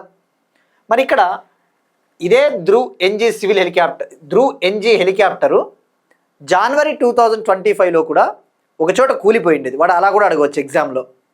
జనవరి 2025 కరెంట్ అఫైర్స్ మీరు చదివి ఉంటే ఇండియన్ కోస్ట్ గార్డుకు చెందిన ధ్రువ్ మార్క్ 3 హెలికాప్టర్ అనేది గుజరాత్లోని పోర్బందర్లో కూలిపోయింది. 3 మరణించారు. అందులో ప్రయాణిస్తూ ఉన్న 3 పర్సన్స్ మరణించారు. సో అలా కూడా అడుగుతాడు. సో ఇక్కడ దీన్ని బట్టి ఏమర్థమవుతుంది, ధ్రువులో వేరియంట్స్ కూడా ఉన్నాయి. మార్క్ 3 ఉంది అంటే ఏంటి, మార్క్ 1 ఉంది, మార్క్ 2 ఉందన్న విషయం కూడా గుర్తుపెట్టుకోండి. మరి ఇక్కడ మనం ఫస్ట్ ఫోకస్ చేయాల్సినది అసలు ధ్రువ్ ఎన్జీ హెలికాప్టర్ అనేది 2 అవసరాల కోసం ఉపయోగిస్తారు. మిలిటరీ ఆపరేషన్స్, సివిల్ ఆపరేషన్స్ కోసం. మిలిటరీ అవసరాలు ముఖ్యంగా ఈ సైనిక అవసరాల కోసం యూజ్ చేస్తారు, యుద్ధ పరిస్థితులలో యూజ్ చేస్తారు.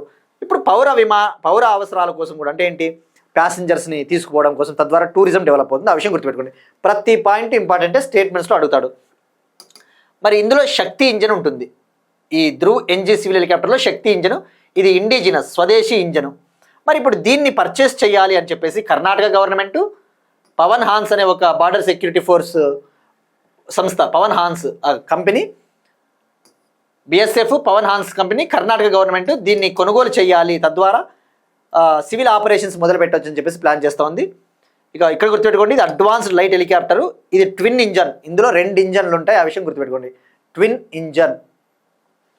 ఇక మనకి ఇంజన్స్ అన్న విషయానికి గుర్తొస్తేనే రఫాలే ఫైటర్ జెట్ ఏంటి, ఇండియా ఫ్రాన్స్ మధ్య, మనం ఇండియా ఫ్రాన్స్ కలిసి సంయుక్తంగా డెవలప్ చేస్తా ఉన్న ఫైటర్ జెట్. అందులో కూడా 2 ఇంజన్స్ ఉంటాయన్న విషయం గుర్తుపెట్టుకోండి. మీకు ఆల్రెడీ ప్రీవియస్ క్లాసెస్లో ఒక ట్రిక్ చెప్పా. రఫాలే అంటేనే మనకి ఇండియా ఫ్రాన్స్ కాబట్టి 2 దేశాలు కలిసినాయి కాబట్టి అందులో 2 ఇంజన్లు ఉంటాయని చెప్పేసి గుడ్డిగా గుర్తుపెట్టుకోండి అని చెప్పేసి చెప్పా. సో ఇప్పుడు ఈ ధ్రువ్ ఎన్జీలో కూడా ట్విన్ ఇంజన్ అన్న విషయం గుర్తుపెట్టుకోండి. అదే ఎల్సిఏ తేజాస్ అయితే ఇది సింగిల్ ఇంజన్, ఇందులో ఒకే ఇంజనే ఉంటుంది. ఇది ప్రతి పాయింట్ మనకి స్టేట్మెంట్లలో అడుగుతాడు, మరీ చెప్పడానికి రీజన్ ఇదే. ఇంకా దీంట్లో వేరియంట్స్ ఏముంటాయంటే Dhruv mark 1, mark 2. Dhruv mark 1, mark 2 వచ్చేసి బేసిక్ ఆపరేషన్స్ కోసం ఉపయోగిస్తారు. ధ్రువ్ మార్క్ 3 వచ్చేసి ఇది అడ్వాన్స్డ్ వర్షన్. ఇందులో ఏవియానిక్స్ అటువంటి అత్యాధునిక టెక్నాలజీ ఉంటుంది. ఇక ధ్రువ్ మార్క్ 4 కూడా ఉంది. మార్క్ 4 రుద్ర వర్షను. ఇది ముఖ్యంగా అటాక్స్ కోసం ఉపయోగిస్తారు, ఆర్మీ అటాక్స్ కోసం ఉపయోగించడం జరుగుతుంది. సో ఇవి గుర్తుపెట్టుకోండి. సో ఇక్కడ మెయిన్గా గుర్తుపెట్టుకోవాల్సింది అడ్వాన్స్డ్ లైట్ హెలికాప్టర్. ఇక అగైన్ డిఫెన్స్కి సంబంధించి ఒక ఇంపార్టెంట్ టాపిక్, సిక్యూబీ కార్బైన్ మరియు హెవీ వెయిట్ టోర్పెడోల కొనుగోలు కోసం 4660 crore ఒప్పందాలపై రక్షణ మంత్రిత్వ శాఖ సంతకం. డిఫెన్స్ మినిస్ట్రీ, రక్షణ మంత్రిత్వ శాఖ ఇండియన్ ఆర్మ్డ్ ఫోర్సెస్కి అవసరమైన అవసరాల కోసం, ఈ యొక్క డిఫెన్స్ ఎక్విప్మెంట్ కోసము ఈ డీల్స్ ఎప్పుడు కుదుర్చుకుంటూనే ఉంటుంది. మనం ఎగ్జామ్ పాయింట్ ఆఫ్లో తీసుకోవాల్సిండేది ఆ డీల్ వర్త్ ఎంత, ఆ డీల్ విలువ ఎంత, అసలు మనం ఏం కొంటా ఉన్నామో, ఎవరి కోసం ఏం కొంటున్నామో అలా ఫోకస్ చేయాలి. ఇప్పుడు సిక్యూబీ కార్బైన్స్ అంటే ఇవి మెషిన్ గన్స్. ఇక్కడ మీరు చూస్తే ఇవి మెషిన్ గన్స్, ఆ విషయం గుర్తుపెట్టుకోండి, ఇవి మెషిన్ గన్స్. ఇక్కడ హెవీ వెయిట్ టోర్పెడోలు, ఇవి టోర్పెడో అంటేనే గుర్తు రావాల్సింది వరుణాస్త్ర ఏంటిది, టోర్పెడో. అదే నాగాస్త్ర అంటే డ్రోన్, అది నాగాస్త్ర అంటే డ్రోను, ఇది వరుణాస్త్ర అంటే టోర్పెడో, ఆ విషయం గుర్తుపెట్టుకోండి. ఇక ఇప్పుడు వీటి కొనుగోలు కోసం 4666 కోట్ల ఒప్పందాలపై సంతకం చేసింది ఈ రక్షణ మంత్రిత్వ శాఖ. మరి వాటి విలువ ఎంత? ఇండియన్ ఆర్మీ కోసం 4.25 lakh క్లోజ్ క్వార్టర్ బ్యాటిల్ కార్బైన్స్ని కొనుగోలు చేస్తూ ఉన్నారు. సిక్యూబీ అంటే close quarter battle, 4.25 lakh close quarter battle కార్బైన్స్ని ఇండియన్ ఆర్మీ కోసం పర్చేస్ చేస్తూ ఉన్నారు. ఈ కాంట్రాక్ట్ వాల్యూ 2770 crore. మరి వీటిని ఎవరు మనకి డెలివరీ చేస్తారు, ఎవరు సప్లై చేస్తారు అంటే భారత్ ఫోర్జ్ లిమిటెడ్ కంపెనీ మరియు PLR systems private limited company. ఇక ఇండియన్ నేవీ కోసము 1896 crore 1896 కోట్లతో ఒప్పందం కుదుర్చుకునింది. ఇందులో భాగంగా 48 హెవీ వెయిట్ టోర్పిడోస్ని మనకి అందించబోతా ఉంది ఇటలీకి చెందిన వ్యాస్ సబ్మెరైన్ సిస్టమ్స్ అనే కంపెనీ, రైట్. ఇక్కడ మరి ఈ టోర్పిడోస్ని ఏం చేస్తారంటే ఇండియన్ నేవీ తన అండర్ వాటర్ ఆపరేషన్స్లో ఉపయోగించడానికి ఉపయోగిస్తారు. ఇండియన్ నేవీ అండర్ వాటర్ ఆపరేషన్స్లో వీటిని ఉపయోగిస్తారు. మరి వీటిని ఎక్కడ ఫిట్ చేస్తారు అంటే ప్రాజెక్ట్ 75 సబ్మెరైన్స్, కల్వరీ క్లాసుకు చెందిన ప్రాజెక్ట్ 75 సబ్మెరైన్స్ పైన వీటిని ఫిట్ చేస్తారు. గుర్తుపెట్టుకోండి, ఇక్కడ ప్రాజెక్ట్ 75 ఇది అగైన్ వార్తల్లో ఉంది. రీజన్ ఏంటంటే ప్రెసిడెంట్ ద్రౌపది ముర్ము గారు ఇటీవల కర్ణాటకలోని కార్వార్ నావికా బేస్ నుంచి నావికా స్థావరం నుంచి ఆమె ఐఎన్ఎస్ వగ్షీర్లో ట్రావెల్ చేశారు. ఐఎన్ఎస్ వగ్షీర్ అనేది ఏంటి? ఐఎన్ఎస్ వగ్షీర్ ఇది ప్రాజెక్ట్ 75కు చెందిన కల్వరీ క్లాస్ సబ్మెరైన్. మరి 2006లో 2006లో ఏపీజే అబ్దుల్ కలాం గారు జలంతర్గామి ప్రయాణం చేశారు. ఆయన ఐఎన్ఎస్ సింధు రక్షక్ అనే సబ్మెరైన్లో ఆయన ట్రావెల్ చేశారు. ఆ విషయం గుర్తుపెట్టుకోండి 2006లో, రైట్. సో ఇక మరి టోర్పిడోస్ని ఎప్పుడు నేవీకి అప్పగిస్తారంటే ఏప్రిల్ 2028 నుంచి డెలివరీ చేస్తారు. సో ఇది మనకి, సో ఇవి ఒకసారి మనం చదివి పెట్టేసుకున్నాం అనుకోండి, ఇలాంటివి మళ్ళీ మళ్ళీ వస్తూనే ఉంటాయి వార్తల్లో. CQB కార్బైన్స్ అంటే ఏంటి, టోర్పెడోస్ అంటే ఏంటి, ఇటువంటి షిప్స్ వార్తల్లో ఉన్నప్పుడు మనం ఒకసారి నోట్స్ నీట్గా రాసి పెట్టేసుకున్నాం అనుకో, మనకి ఒకసారి రివిజన్ చేసుకున్నా సరిపోతుంది. ఇక అగైన్ రక్షణ శాఖ ఇండియన్ ఆర్మ్డ్ ఫోర్సెస్ కోసం 79,000 కోట్ల కొనుగోళ్లకు రక్షణ శాఖ ఆమోదం తెలిపింది. ఇక్కడ మనం ఫోకస్ చేయాల్సినది ఈ ఫిగర్ గుర్తుపెట్టుకోండి. మన ఇండియన్ ఆర్మ్డ్ ఫోర్సెస్ కోసం అవసరమైన రాకెట్స్, దీర్ఘశ్రేణి రాకెట్లు మనం డిస్కస్ చేసుకున్నాం కదా. లాంగ్ రేంజ్ గైడెడ్ రాకెట్స్ ఏవి? పినాకా రాకెట్ వచ్చేసి లాంగ్ రేంజ్, దీని రేంజ్ 120 కిలోమీటర్లు. సో ఇక మరి 79,000 కోట్ల విలువైన ఆయుధ సామాగ్రి కొనుగోలుకు రక్షణ మంత్రిత్వ శాఖ ఆమోదం తెలిపింది. మరి ఇక్కడ మెయిన్గా ఇండియన్ ఆర్మ్డ్ ఫోర్సెస్కి అవసరమైన పర్చేస్ చేయాలి అంటే, కొనుగోలు చేయాలి అంటే ఎవరు నిర్ణయం తీసుకుంటారు? Defence acquisition council. Indian armed ఫోర్సెస్కి అవసరమైన ఆయుధాలు పర్చేస్ చేయాలంటే డెసిషన్స్ తీసుకునేది డిఫెన్స్ అక్విజిషన్ కౌన్సిల్ అన్న విషయం గుర్తుపెట్టుకోండి. దీన్నే రక్షణ కొనుగోళ్ల మండలి అంటారు. దీనికి ఎవరు అధ్యక్షత వహిస్తారు అంటే డిఫెన్స్ మినిస్టర్, రక్షణ మంత్రి దీనికి చైర్మన్గా వ్యవహరిస్తారు. ఆ విషయం గుర్తుపెట్టుకోండి. సో ఇది మనకి ఈ నెంబర్ గుర్తుపెట్టుకోండి, 79,000 crore. Next one, justice mission 2025.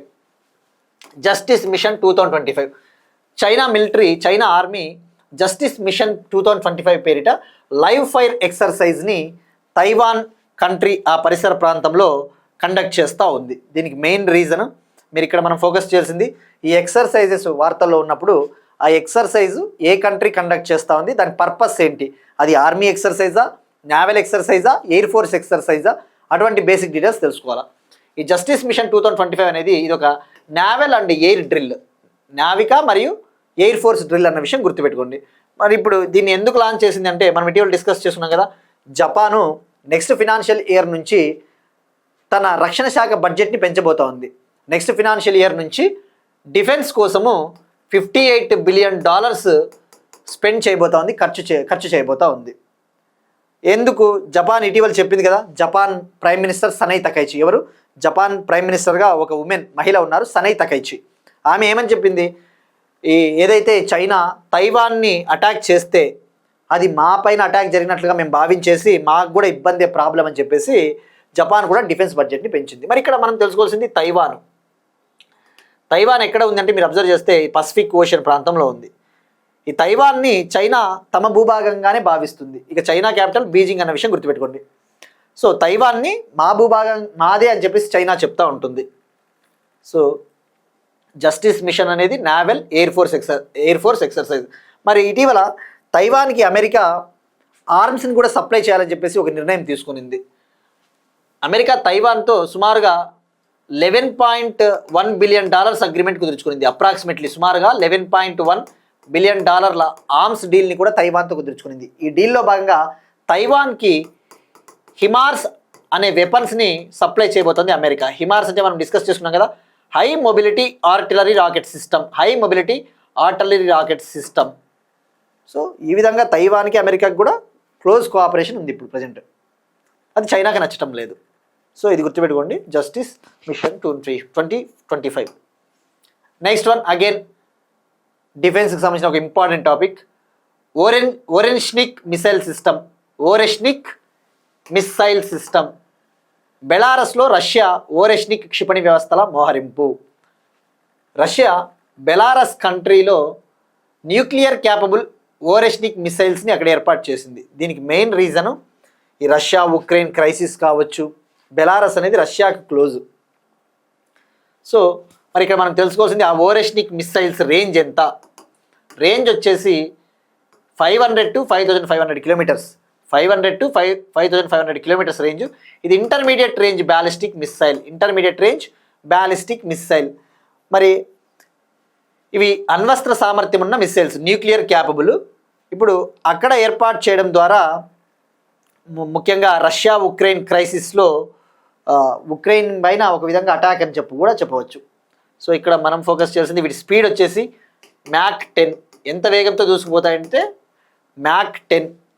మనం డిస్కస్ చేసుకున్నాం కదా, స్పీడ్ ఆఫ్ ద సౌండ్ అంటే సౌండ్ వేగాన్ని, ధ్వని వేగాన్ని మ్యాక్లలో కొలుస్తారు. మ్యాక్ అనే ఒక టర్మ్లో కొలుస్తారు. ఏ విధంగా అయితే సూపర్ కంప్యూటర్స్ పర్ఫార్మెన్స్ని ఫ్లాప్స్, అలా ఈ యొక్క ధ్వని వేగాన్ని, స్పీడ్ ఆఫ్ ద సౌండ్ని మ్యాక్స్లలో కొలుస్తారు. స్పీడ్ ఆఫ్ ద సౌండ్ వచ్చేసి 1 మ్యాక్, ధ్వని వేగము 1 మ్యాక్. మరి 10 మ్యాక్ అంటే ఏంటి, అసలు ధ్వని వేగానికి 10 రెట్లు ఎక్కువ అని అర్థం. సో మ్యాక్ 10 స్పీడ్తో ఇవి దూసుకుని వెళ్తాయి. సో గుర్తుపెట్టుకోండి, జస్ట్ ఓరెష్నిక్ మిసైల్ రష్యా. ఇక బెలారస్ క్యాపిటల్ మిన్స్క్ అంటేనే గుర్తు రావాల్సిండేది ఇంటర్నేషనల్ రిలేషన్స్లో మిన్స్క్ అగ్రిమెంట్స్ ఉంటాయి, మిన్స్క్ ఒప్పందాలు 2014లో కుదిరాయి. రష్యా ఉక్రెయిన్ యుద్ధం ఏదైతే జరుగుతూ ఉందో, ఉక్రెయిన్లో డాన్బాస్ ప్రాంతం అని ఉంటుంది. ఉక్రెయిన్లో డాన్బాస్ రీజియన్, ఆ డాన్బాస్ ప్రాంతంలో ఈ యుద్ధాన్ని ఆపాలని చెప్పేసి మిన్స్క్ ఒప్పందాలు కూడా కుదుర్చుకున్నారు అప్పట్లో.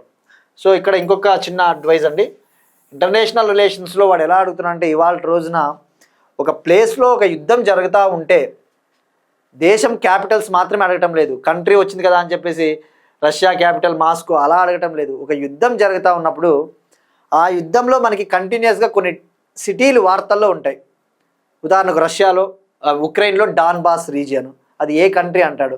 సో ఇవన్నీ ఒకసారి ప్రీవియస్ ఇయర్స్ పేపర్స్ చూస్తే తెలుస్తాయి. So be careful.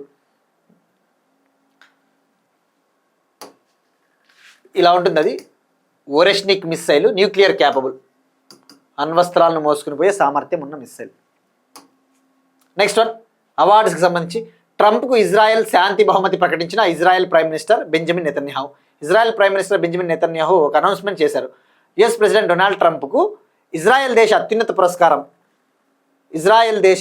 పురస్కారం, ఇజ్రాయెల్స్ హైయెస్ట్ సివిలియన్ ఆనర్, దాన్నే ఇజ్రాయెల్ ప్రైజ్ ఫర్ పీస్ అంటారు. ఇజ్రాయెల్ ప్రైజ్ ఫర్ పీస్ని డొనాల్డ్ ట్రంప్కు మేము ఇవ్వబోతా ఉన్నాం 2026లో అని చెప్పారు. జనరల్గా ఇది ఇజ్రాయలీ సిటిజన్స్కి మాత్రమే ఇస్తారు, ఇజ్రాయలీ పౌరులకు మాత్రమే ఇస్తారు, నాన్ ఇజ్రాయలీ సిటిజన్స్కి ఇవ్వరు. కానీ కొన్ని ప్రత్యేక పరిస్థితులలో, ముఖ్యంగా ఈయన ఇజ్రాయెల్లో జూయిష్ పీపుల్, ఇజ్రాయెల్లో నివసించే యూదుల సంక్షేమానికి కృషి చేశారు. ముఖ్యంగా యుద్ధాన్ని ఆపాలని చెప్పేసి, ఇజ్రాయెల్కి హమాస్కి మధ్య యుద్ధాన్ని ఆపాలని చెప్పేసి ట్రై చేశాడు అని చెప్పేసి ఈ అవార్డుని ఇస్తా ఉన్నట్టు ప్రకటించారు. సో ఇక్కడ మెయిన్గా గుర్తుపెట్టుకోవాల్సింది ఇజ్రాయెల్స్ హైయెస్ట్ సివిలియన్ ఆనర్, దాని పేరు ఇజ్రాయెల్ ప్రైజ్ ఫర్ పీస్. ఇక నీకు ఇజ్రాయెల్కి హమాస్కి మధ్య యుద్ధాన్ని ఆపడానికి Donald Trump 20 point peace plan, 20 పాయింట్ల శాంతి ప్రణాళికను కూడా ప్రకటించాడు Donald Trump. Next one, again ఒక ఇంపార్టెంట్ అచీవ్మెంట్, ఒక ముఖ్యమైన ఘనత. దక్షిణ ధృవానికి చేరుకున్న అతి పిన్న వయస్కురాలైన భారతీయురాలు కామ్యా కార్తికేయన్ అనే ఒక అమ్మాయి, ముంబైకి చెందిన 18-year-old గర్ల్ కామ్యా కార్తికేయన్. ఈమె సౌత్ పోల్ని చేరుకుంది, దక్షిణ ధృవాన్ని. సో ఈ సౌత్ పోల్ని చేరుకున్న యంగెస్ట్ ఇండియన్ ఈమె. సో ఈమె జస్ట్ డైరెక్ట్ ఫ్యాక్ట్ అండి ఇది. దక్షిణ ధృవానికి చేరుకున్న అతి పిన్న వయస్కురాలైన భారతీయురాలు. నెక్స్ట్ వన్, బంగ్లాదేశ్ తొలి మహిళా ప్రధాని ఖలీదా జియా మృతి. Bangladesh first women prime minister Khaleda Zia, ఈమె మరణించారు. సో మనకి ఎగ్జామ్ పాయింట్ ఆఫ్ వ్యూలో మనకి ఇక్కడ సిగ్నిఫికెన్స్ ఉంది కాబట్టి ఈమె ఏ పార్టీకి చెందినవారు అటువంటివి తెలుసుకోవాలా. ప్రస్తుతం బంగ్లాదేశ్లో ఒక ఇంటరిమ్ గవర్నమెంట్ నడుస్తూ ఉంది, మధ్యంతర ప్రభుత్వం మొహమ్మద్ యూనెస్ సారథ్యంలో. మరి ఈమె ఖలీదా జియా బంగ్లాదేశ్కి ఫస్ట్ ఫీమేల్ ప్రైమ్ మినిస్టర్గా పనిచేసింది, మొదటి మహిళా ప్రధాని బంగ్లాదేశ్. ఈమె 17 ఇయర్స్ పాటు జైల్లో గడిపింది కరప్షన్ కేసెస్లో, అవినీతి ఆరోపణల కేసుల్లో 17 ఏళ్ల పాటు జైల్లో గడిపింది. 2020లో రిలీజ్ అయింది. సుప్రీంకోర్టు ఈమె పైన ఉన్న కేసులని కొట్టివేసింది బంగ్లాదేశ్ సుప్రీంకోర్టు. ఈమె బంగ్లాదేశ్ నేషనలిస్ట్ పార్టీ, ఈమె పార్టీ వచ్చేసి బంగ్లాదేశ్ నేషనలిస్ట్ పార్టీ. ఈమె 1991లో ఫస్ట్ టైం ప్రైమ్ మినిస్టర్గా చేసింది. ఆ తర్వాత 2001 నుంచి 2006 వరకు సెకండ్ టర్మ్ ప్రైమ్ మినిస్టర్గా చేసింది. 1945లో బార్న్ అయింది. ఇక మనకి అవామీ లీగ్ పార్టీ గురించి కూడా ఎక్కువగా వార్తల్లో వింటూ ఉంటాం. ఎందుకంటే బంగ్లాదేశ్ మాజీ ప్రధాని షేక్ హసీనాది ఏ పార్టీ అంటే అవామీ లీగ్. సో ఇటీవల బంగ్లాదేశ్ కంటిన్యూస్గా వార్తల్లో ఎక్కువ ఉంది కాబట్టి ఈ డీటెయిల్స్ అన్ని తప్పకుండా మనకి ఇంపార్టెంట్. ఈమె ముఖ్యంగా డెమోక్రసీ కోసం బాగా కృషి చేసింది. బంగ్లాదేశ్లో ఈ యొక్క ప్రజాస్వామ్యాన్ని రక్షించడం కోసము చాలా ప్రయత్నాలు చేసింది. సో మీరు అబ్జర్వ్ చేస్తే అగైన్ తెలంగాణ ఎస్ఐలోనే 2018లో ఎలా అడిగాడంటే ఒక క్వశ్చన్, 2018లో ఫ్రెంచ్కు చెందిన ఒక పర్సన్ మరణించారు, ఆయన ఏ రంగానికి చెందినవారు అని అడగడంతో పాటు ఆయన అసలు చేసిన సేవలు ఏంటని కూడా కొన్ని 3-4 స్టేట్మెంట్లు ఇచ్చి అడిగాడు. సో అందుకే మనకి సందర్భం వచ్చినప్పుడు ఈమె ఖలేదా జియా బంగ్లాదేశ్ ప్రైమ్ మినిస్టర్ 17 ఏళ్ళు జైల్లో గడిపిందని గుర్తుంచుకోండి. 2020లో రిలీజ్ అయింది. ఏ పార్టీ అంటే బంగ్లాదేశ్ నేషనలిస్ట్ పార్టీ. డెమోక్రసీ కోసం కృషి చేసింది అన్న విషయం గుర్తుపెట్టుకుంటే సరిపోతుంది. నెక్స్ట్ వన్ స్పోర్ట్స్కి సంబంధించి 2025 FIDE world blitz chess championship winner. నిన్న మనం డిస్కస్ చేసుకున్నాం కదా, 2025 FIDE world rapid chess tournament విన్నర్గా మ్యాగ్నస్ కార్ల్సన్ నిలిచాడని చెప్పేసి. ఈ టోర్నమెంటు ఖతార్ కంట్రీలో జరుగుతూ ఉంది, ఖతార్లోని దోహాలో. అయితే ఇక్కడ ఈ చెస్ టోర్నమెంట్లో ర్యాపిడ్ చెస్ టోర్నమెంట్ అని ఒకటి ఉంటుంది, బ్లిడ్జ్ చెస్ టోర్నమెంట్ అని ఉంటుంది. Rapid chess tournament title winner కూడా నార్వేకు చెందిన మ్యాగ్నస్ కార్ల్సన్. ఇప్పుడు బ్లిడ్జ్ చెస్ ఛాంపియన్షిప్ను కూడా నార్వేకు చెందిన మ్యాగ్నస్ కార్ల్సన్ గెలుచుకున్నాడు. మరి ఫైనల్లో ఎవరిని ఓడించాడు అంటే గ్రాండ్ మాస్టర్ నాదిర్బెక్ అబ్దుసత్తరోవ్ అనే చెస్ గ్రాండ్ మాస్టర్ని ఓడించాడు. ఇప్పుడు మ్యాగ్నస్ కార్ల్సన్కి ఇది ఓవరాల్గా 9th వరల్డ్ బ్లిడ్జ్ టైటిల్, ఓవరాల్గా 20వ వరల్డ్ ఛాంపియన్ టైటిల్ అన్న విషయం గుర్తుపెట్టుకోండి. ఈయనకి ప్రైజ్ మనీ కూడా ఇంత లభించింది. ఇక 2025 FIDE world blitz chess championship women's title winner. మహిళల విభాగంలో ఎవరు గెలుపొందారో మనకు ఐడియా ఉండాలి. మహిళల విభాగంలో కజకిస్తాన్కు చెందిన గ్రాండ్ మాస్టర్ బిబిసారా అస్సావుబయవా, కజకిస్తాన్కు చెందిన grand master 21-year-old grand master Bibisara Assaubayeva అనే అమ్మాయి గెలుచుకునింది. ఫైనల్లో ఉక్రెయిన్కు చెందిన గ్రాండ్ మాస్టర్ అన్నా ముజిచుక్ని ఓడించి టైటిల్ గెలుపొందింది. ఈమెకు ఇది 3rd వరల్డ్ బ్లిడ్జ్ టైటిల్, ఈమెకు ఇది 3వ ప్రపంచ బ్లిడ్జ్ టైటిల్. ఇది మహిళల విభాగంలో. సో పురుషుల విభాగంలో అయితే మ్యాగ్నస్ కార్ల్సన్. మరి ఇదే వరల్డ్ బ్లిడ్జ్ చెస్ ఛాంపియన్షిప్లో పురుషుల విభాగంలో తెలంగాణకు చెందిన అర్జున్ ఇరిగైసి మళ్ళీ కాంస్య పథకాన్ని గెలుపొందాడు. మనం డిస్కస్ చేసుకున్నాం కదా ప్రీవియస్ క్లాస్లో. వరల్డ్ ర్యాపిడ్ చెస్ ఛాంపియన్షిప్ టైటిల్లో పురుషుల విభాగంలో తెలంగాణకు చెందిన grand master Arjun Erigaisi bronze మెడల్ని గెలుపొందాడు. ఇప్పుడు బ్లిడ్జ్ టోర్నమెంట్లో కూడా బ్రాంజ్ మెడల్ని గెలుపొందాడు. తద్వారా ఈ ర్యాపిడ్ బ్లిడ్జ్ చెస్ టోర్నమెంట్లో ఈ 2 టోర్నమెంట్లలో ఒక సంవత్సరంలోనే జరిగిన ఎడిషన్లో 2 మెడల్స్ గెలుపొందిన 2వ ఇండియన్గా చరిత్ర సృష్టించాడు. గతంలో Viswanathan Anand, Indian great chess player Viswanathan Anand ఒకే సంవత్సరంలో జరిగిన చెస్ ఎడిషన్లో ర్యాపిడ్ బ్లిడ్జ్ చెస్ టోర్నమెంట్లో మెడల్ గెలుపొందాడు. తర్వాత అర్జున్ ఇరిగేసి ఆ ఘనత సాధించాడు. Next one 2029 world police and fire games. World police and fire games 2029లో ఇండియాలో జరగబోతూ ఉన్నాయి. ఫస్ట్ టైం సౌత్ ఏషియాలో జరగబోతూ ఉన్నాయి. మరి ఇక్కడ మనం తెలుసుకోవాల్సినది world police and fire games అంటే ఏంటి? ఇది 2 yearsకి ఒకసారి జరిగే గేమ్స్, బైఎన్నియల్ గేమ్స్. బైఎన్నియల్ అంటే 2 yearsకి ఒకసారి జరిగే గేమ్స్. ముఖ్యంగా ఈ పోలీసులలో కూడా ఆటల్ని ప్రోత్సహించాలి అని చెప్పేసి పోలీసులు కావచ్చు, ముఖ్యంగా విపత్తులు వచ్చినప్పుడు సహాయం చేసే పోలీసులు ఉంటారు కదా, వాళ్ళందరూ కూడా దీనిలో పాల్గొంటారు. మరి ఎక్కడ జరగబోతూ ఉన్నాయంటే 2029లో గుజరాత్లోని అహ్మదాబాద్, గాంధీనగర్, ఏక్తా నగర్లో జరగబోతూ ఉన్నాయి. ఏక్తా నగర్ అంటే అక్కడే కెవాడియా అంటారు కదా, కెవాడియా. ఇక మరి ఈ world police and fire games అనేది ఇది ఒక విధంగా చెప్పాలంటే ఒలింపిక్స్, కామన్వెల్త్ గేమ్స్ తర్వాత అతిపెద్ద మల్టీ స్పోర్ట్ ఈవెంట్. ఇందులో పోలీసులు, ఫైర్ ఫైటర్సు వీళ్ళందరూ పాల్గొంటారు. సుమారుగా 70 కంట్రీస్ నుంచి పార్టిసిపేట్ చేయడం జరుగుతుంది. మరి లాస్ట్ టైం ఎక్కడ జరిగిందంటే ఇయర్ 2025లో ఎక్కడ జరిగింది అంటే బర్మింగ్హామ్లో జరిగింది. బర్మింగ్హాము మరియు యుఎస్ఏలోని అలబామా సిటీలో 2025 world police and fire games యూకేలోని బర్మింగ్హాము, యుఎస్ఏలోని అలబామాలో జరిగింది. ఈ 2025లో జరిగిన ఎడిషన్ 21వ ఎడిషను, 2029లో జరగబోయేది 23వ ఎడిషన్. ఆ విషయం గుర్తుపెట్టుకోండి, 23వ ఎడిషన్, 23rd ఎడిషన్. మరి ఇండియా 2025 ఎడిషన్లో జూన్ 27 నుంచి జూలై 6 వరకు జరిగింది. అందులో ఇండియన్ టీము 613 మెడల్స్ గెలుపొందింది. గుర్తుపెట్టుకోండి, 613 మెడల్స్ గెలుపొందింది. ఇక ఇవాళ క్వశ్చన్ చూస్తే మనం డిస్కస్ చేసుకున్నాం, దుల్హస్తి స్టేజ్ 2 హైడల్ ప్రాజెక్ట్ని ఎక్కడ నిర్మిస్తూ ఉన్నారు. దుల్హస్తి స్టేజ్ 2 హైడల్ ప్రాజెక్ట్, మరి దీని కెపాసిటీ ఎంత, ఇది తప్పకుండా ట్రై చేయండి. అలానే ఇండస్ వాటర్ ట్రీటీ ఎప్పుడు కుదిరింది, సింధు జలాల ఒప్పందము ఎప్పుడు కుదిరింది, ఇది ట్రై చేయండి. ఎవరు మధ్యవర్తిత్వంతో ఈ ఒప్పందం జరిగింది. ఇక నిన్న అడిగిన క్వశ్చన్, వీరబాల దివాస్ అనేది December 26న సెలబ్రేట్ చేసుకుంటాం ఎవ్రీ ఇయర్.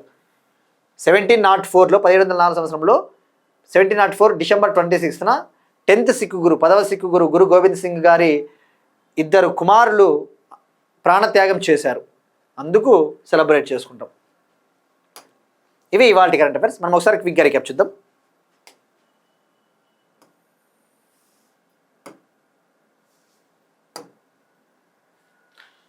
బటద్రవ తాన్ రీడెవలప్డ్ ప్రాజెక్ట్ అస్సాం, స్వాహిద్ స్మారక క్షేత్ర అస్సాం, కెస్లాపూర్ నగోబా జాతర Telangana, Telangana police annual report 2025,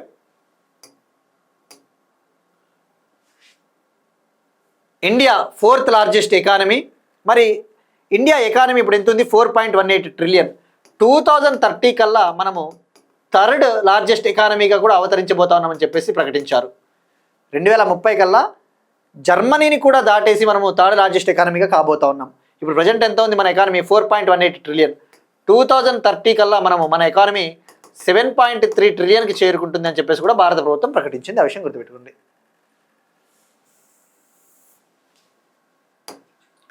trend and progress of banking in India 24-25 report RBI. Green to gold initiative Himachal Pradesh. బెంగళూరులో Dhruv NG civil helicopter test flight ప్రారంభోత్సవం. సిక్యూబీ కార్బైన్ మరియు heavy weight torpedoes. Defence acquisition council chairman వచ్చేసి defence minister ఉంటారు. Justice mission 25 China. Oreshnik missiles Russia. ట్రంప్కు Israel శాంతి బహుమతి. దక్షిణ ధృవానికి చేరుకున్న అతిపిన్న వయస్కురాలైన ఇండియన్ గర్ల్. బంగ్లాదేశ్ తొలి మహిళా ప్రధాని ఖలీదా జియా మృతి. 2025 FIDE world bleach chess championship title winners. 2029లో world police and fire games. ఇక 2027లో 2027లో world police and fire games ఆస్ట్రేలియాలో జరగబోతున్న ఆ విషయం గుర్తుపెట్టుకోండి. That's it. These are today's current affairs. We'll meet you next time and thank you everyone.